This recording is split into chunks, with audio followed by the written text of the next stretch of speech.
name is Janelle Carter, or as I'm known in the gaming community as Cuddle. I'm a professional Tekken 7 player for EQNX Gaming, and I've been competing with the team for about 2 years now.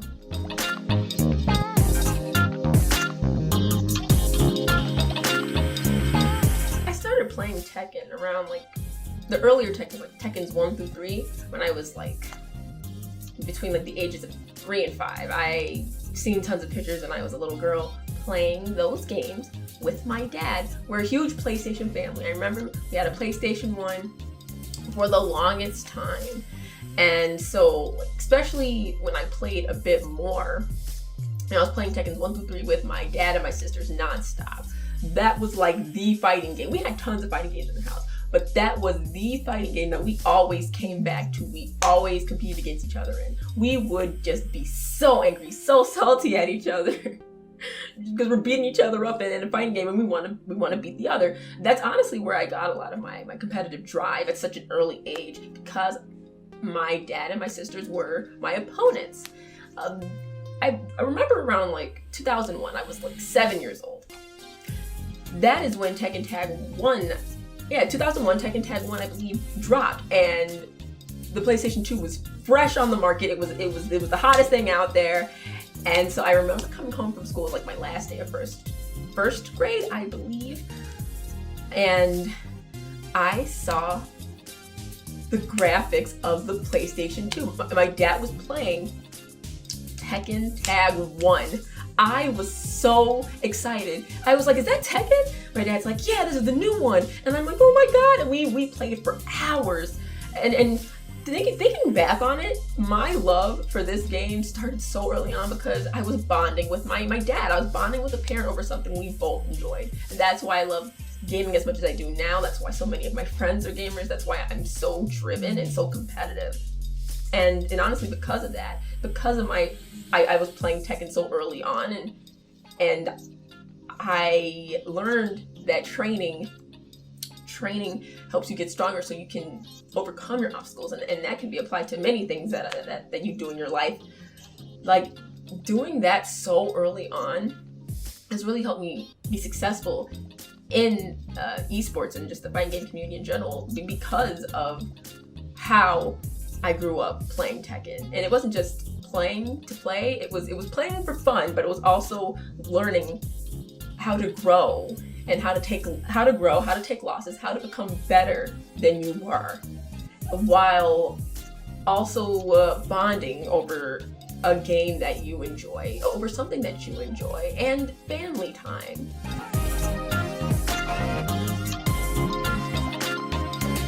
The origin of my nickname, where my name comes from, is actually from another game. And the name of that game is Dance Dance Revolution, a very popular rhythm game. I used to play DDR Extreme 2 back in 7th grade, and so I'd been playing DDR Extreme 2, DDR Supernova 2. Supernova was one of my favorites to play, and one of the songs on the songs list was called Murmur Twins. And I always enjoyed playing the song. It was always fast, upbeat, just the tempo was a great tempo to get your heart racing.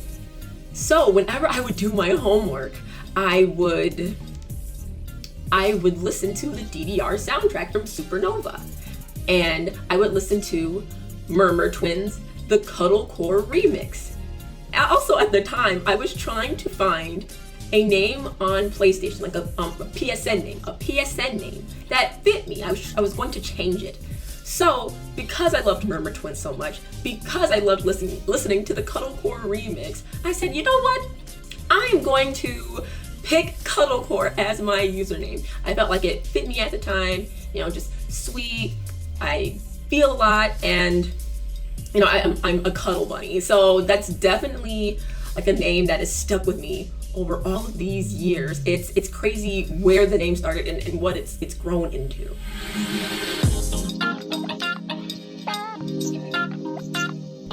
My Tekken main is Elisa Boskanovich. However, I do also consider Ling Xiaoyu my other main. I used Xiaoyu since Tekken 3. And I really started getting more into the competitive aspect of Tekken in Tekken 6. And in Tekken 6, I started with Xiaoyu.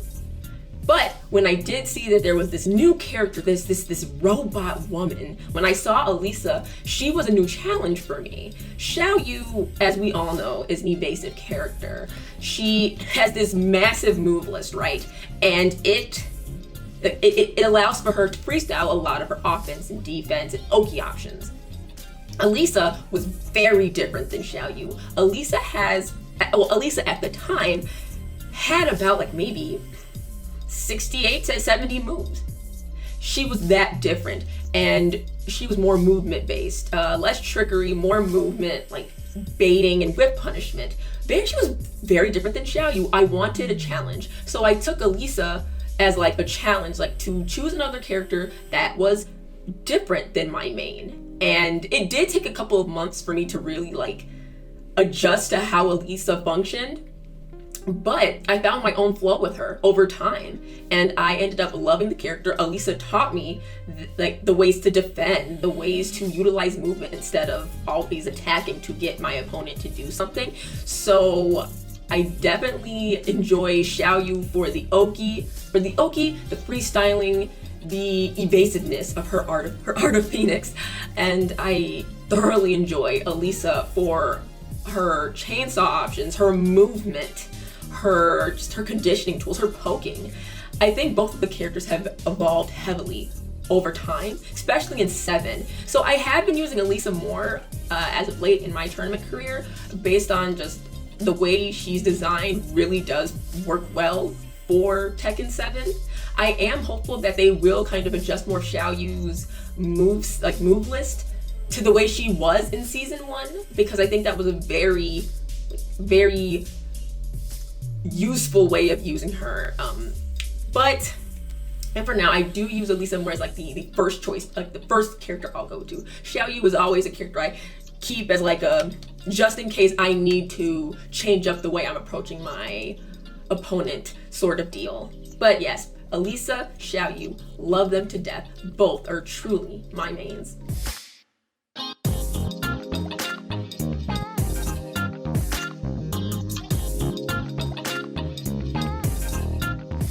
I don't really feel like I have any rivals. For me, anybody I go against, the goal, friend or not, or anybody, it's to take them out. That is the goal. Like, we can still respect each other at the end of the day, but you know, the goal is somebody comes out the victor and someone comes out as the one who lost. So for me, when I sit down, friends or not, and we're about to fight, my whole thing is the objective is to take you down.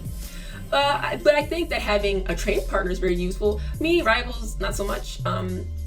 But I do think that having rivals is healthy. For me, having a training partner who pushes me feels the same. Having that training partner for me is Shadow 20Z, and he is the kind of player, the kind of friend, and the kind of training partner who will always push you and tell you what your flaws are, how to adjust them. And when he sees the improvement, he'll also say, hey, I see that, and you're doing great. Or he'll say, hey, I'm proud of you, or just be there for you. You want somebody like that. You want a training partner like that. And a rival can do the same thing, whether they tell you that or not. Like, the rival is there to fuel you, to push you to your limit, past your limit, to become the best player you can be. Especially if that person is someone who knows how you play and has beaten you. There's that drive that you have. You don't want to lose to them again. You want to come out victorious.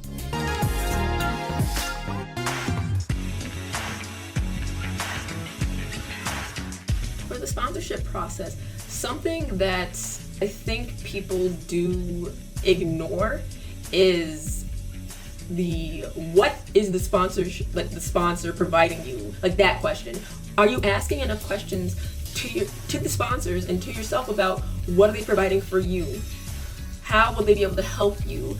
Like, there's a lot that goes into the sponsorship process. So biggest thing for me, when people are looking for sponsors, you have to consider, are they covering your travel? Travel is huge.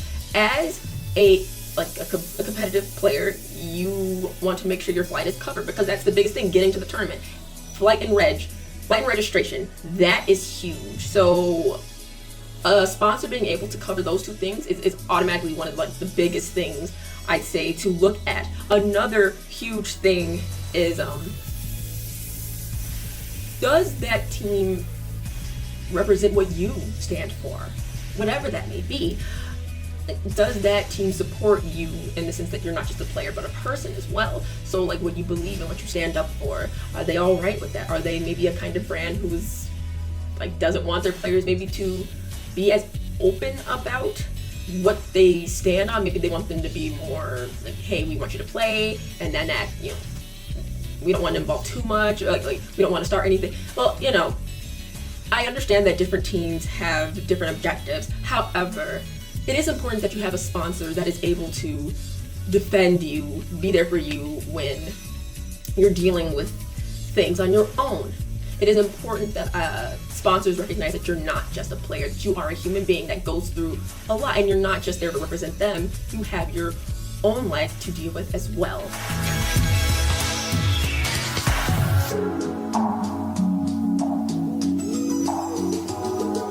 I feel that sponsors, some sponsors that I've heard about from players, like there's this promise of benefits monetarily, money, and that's not realistic all the time for, especially for the FGC, because of we're not esports. We're getting there, but there is a shortage of money at times and players getting paid. So since that is the case, like I said, looking out for the flight and reg being covered. Maybe like you get a stipend for certain things during the weekend, maybe like for travel. Maybe they provide you with like coaching lessons, or maybe they provide you with like products from different brands that they're partnering with. Like it doesn't, maybe it's not through like actually physically money or like, you know, money in your PayPal or something like that, but if you're still getting like benefits from other things that are bettering you as a player, that's also something to consider, because that still is a type of money, like a type of currency, but they're building you in another way. So when you are considering sponsors, even like if your friends are on those teams or if people know about those teams, definitely inquire, ask around, what is this team like? Because the last thing you want is to find yourself in a situation where you are like, okay, I'm stuck in this contract now. What do I do? I thought this team was credible, and then just to find that maybe there's secrets that they've been keeping, or they haven't been keeping their word with players. It's very important beforehand you have even a lawyer read your contract. There's just a couple things to cover and check off on your list before you commit to possibly a long-term deal with a team you may not know about.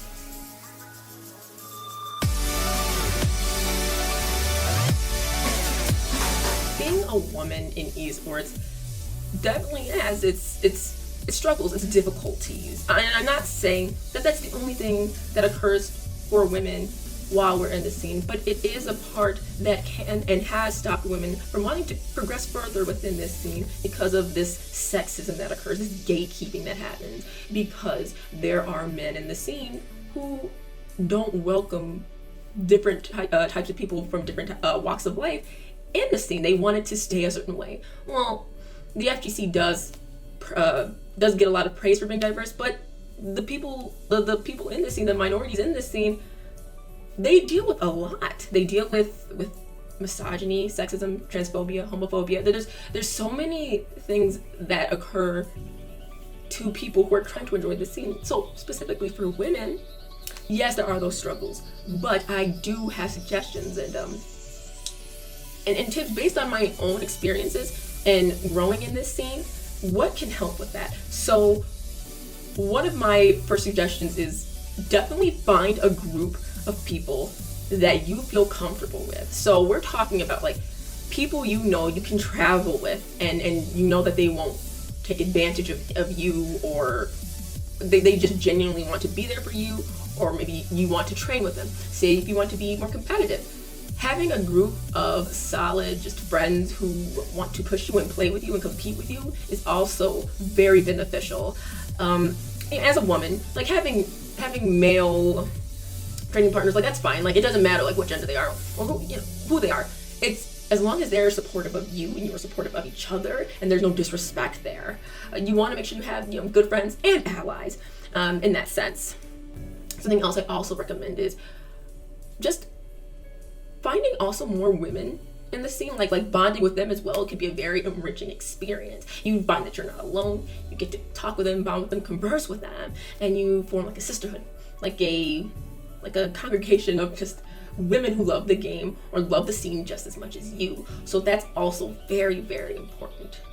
3, if you are a very outspoken woman, get involved. Get involved in the change that's occurring in the scene, or things that you want to see changed in the scene. So speaking up on your platform, joining different organizations within the scene. Like, for example, any key organization, they tackle problems like that where diversity exists in the scene, but what happens is there's like, they tackle the social injustice that occurs within it as well by actually taking action. So having people sign on and join them, or just different causes in the scene in general, and then that support what you believe in, are also very beneficial as well.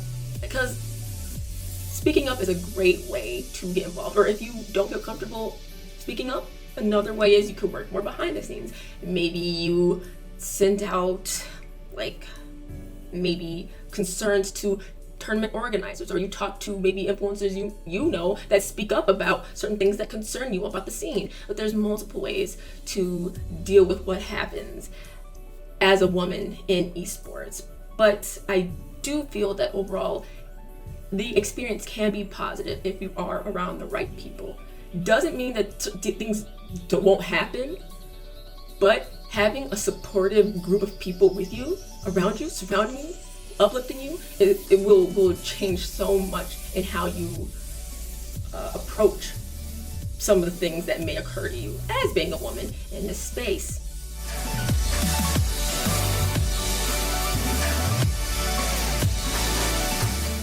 For you female players in Venezuela and South America, so some things I can encourage you to do is fight hard. Fight hard, train hard.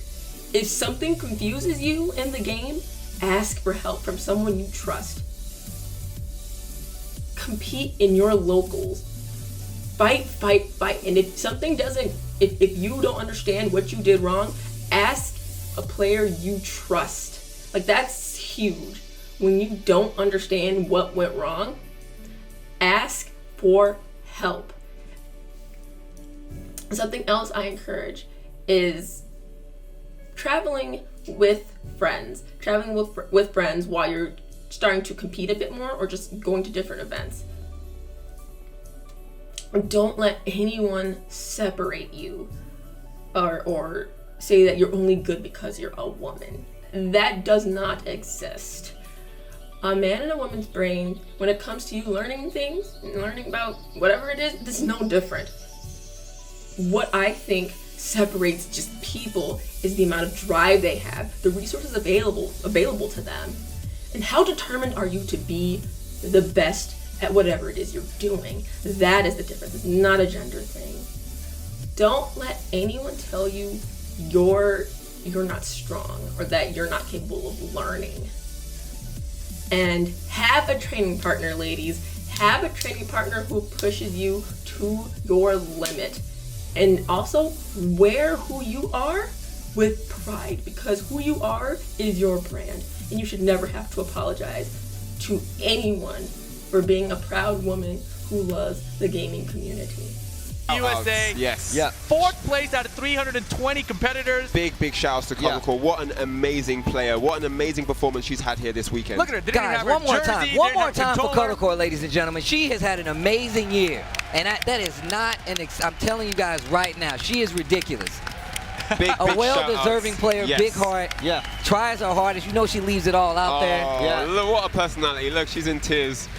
The emotion is too much for her right now. She's feeling it.